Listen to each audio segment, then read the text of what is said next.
लोकसभा चुनाव में भले ही एनडीए की जीत हुई हो और सरकार बन गई, लेकिन इनमें से कई ऐसे नाम रहे जिनको हार का सामना करना पड़ा।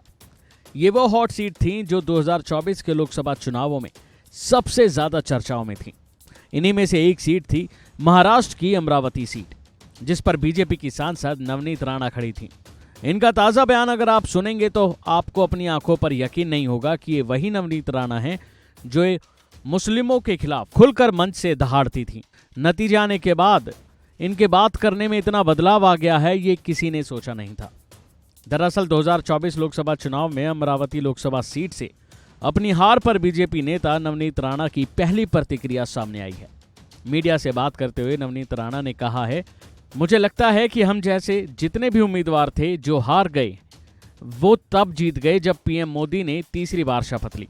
हालांकि नवनीत राणा ने यह भी कहा कि मुझे बस यही दुख रहेगा कि 2019 में मुझे अमरावती की जनता ने निर्दलीय उम्मीदवार के रूप में जिताया, लेकिन 2024 में मैंने ऐसा क्या किया जो मेरी अमरावती की जनता ने मुझे यहाँ हराया। सुनिए। मुझे लगता है कि हम जैसे जितने भी उम्मीदवार थे और स्पेशली मेरी हार होकर भी मैं उस वक्त जीत गई जिस वक्त मेरे प्रधानमंत्री ने एज ए प्राइम मिनिस्टर शपथ ली। तो मुझे लगता है हार के भी हमारी जीत है इस देश के लोगों की। क्या कहेंगे, राज्य में काम करना चाहेंगे या वापस? मैं आपको इतना ही बता सकती हूँ कि एक वाक्य बहुत अच्छा है, little bend is never and, और वही पद्धति से मैं आगे मेरे जीवन में काम करती रहूँगी।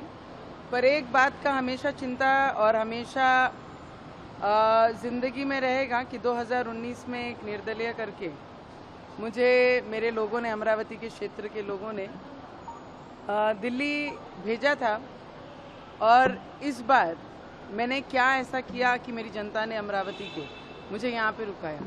इनके बयान को देखकर क्या आप अंदाजा लगा सकते हैं कि ये वही नेता हैं जो कभी पूरे जोश में बोलती थी, पर लगता है हार के बाद पूरी फिजा ही बदल गई है। बता दें कि अमरावती लोकसभा सीट पर नवनीत राणा बीजेपी के टिकट पर चुनाव लड़ी। इस बार यहां से कांग्रेस के उम्मीदवार बलवंत वानखेड़े ने जीत हासिल की। बलवंत वानखेड़े ने नवनीत राणा को 19,731 वोटों से हराया। जाहिर है कि अमरावती का चुनाव हाई प्रोफाइल था। जाते जाते एक बार फिर सुनिए नवनीत राणा का बयान। मुझे लगता है कि हम जैसे जितने भी उम्मीदवार थे